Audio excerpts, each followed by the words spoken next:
جی ہاں، خبریں تو یہی آئیں اور آ رہی ہیں کہ ایک بار پھر خاص طور پر ابنائے ہرمز پر ایران اور امریکہ ایک دوسرے کے مد مقابل آ گئے ہیں۔ یہ خبر آئی ابھی کچھ کل شام تک گردش کر رہی تھی کہ امریکہ نے انہیں ٹارگٹ کیا، ایران نے امریکہ کو ٹارگٹ کیا، اور تواتر سے دھمکیوں میں، بے اعتمادی کے ماحول میں مذاکرات ایک حد تک اب بہت زیادہ پس منظر میں چلے گئے ہیں، اور ایران نے دائرہ اس طرح وسیع کیا کہ اس کا زیادہ چائنا اور ماسکو اور دیگر ممالک کے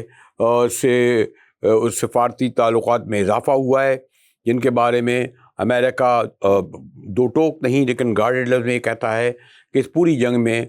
خاص طور پہ چین نے مدد کی۔ جب لاسٹ جو 35 روزہ ایران امریکہ اور اس میں اسرائیل جنگ ہوئی تھی تو کسی کا بھی خیال نہیں تھا، بلکہ اگر میں بسط احترام اپنے بہت ہی محترم اور جو ایک اتھارٹی کا درجہ رکھتے ہیں مشاہدن سید صاحب سے اسلام آباد میں ان کے گھر انٹرویو کیا، اور میں نے اس جنگ شروع ہونے سے 2 دن پہلے وہ انٹرویو تھا اور کہا کہ مجھے یہ لگتا ہے بہت ہی محتاط الفاظ میں کہ امریکہ ایران پر حملے کرے گا۔ بہرحال وہ میں نے کہا ایک اتھارٹی ہیں، انہوں نے بہت زیادہ دلائل اور پورے اپنے جو انفارمیشن تھی یہ کہا کہ مجھے نہیں لگتا۔ خیر پھر ایک ہفتے بعد پھر مشاہد یہ سب آئے اور میں نے انہیں یاد دلایا کہ میں نے پتہ یہ نہیں کہ آج سے میرے کہنے سے آپ کا احترام، آپ کا قدر، آپ کی دانشوری اور آپ کی اتھارٹی ویسے ہی رہے گی، لیکن شواہد یہ بتا رہے تھے۔ اور اب جبکہ عام طور پر یہ پرسیپشن ہے کہ اب کوئی دوسری جنگ نہیں ہوگی، میں پھر ایک بہت ہی محتاط الفاظ میں کہوں گا کہ ایک جنگ اور ہونی ہے ایران امریکہ کی، کیونکہ امریکہ کا جو اچیومنٹ، جو ایک سپر پاور کی حیثیت سے ٹرمپ کو تکبر ہے، ٹرمپ کو یہ ہے کہ ہم دولت سے مالا مال ہیں، ہمارے کہنے پہ پتہ نہیں ہلتا، جس طرح خلیجی ممالک میں ان کے جو 44 اڈے ہیں پوری ساری کہا جاتا ہے اس ایریا میں، اور اس میں کوئی 22,000 فوجی ہیں،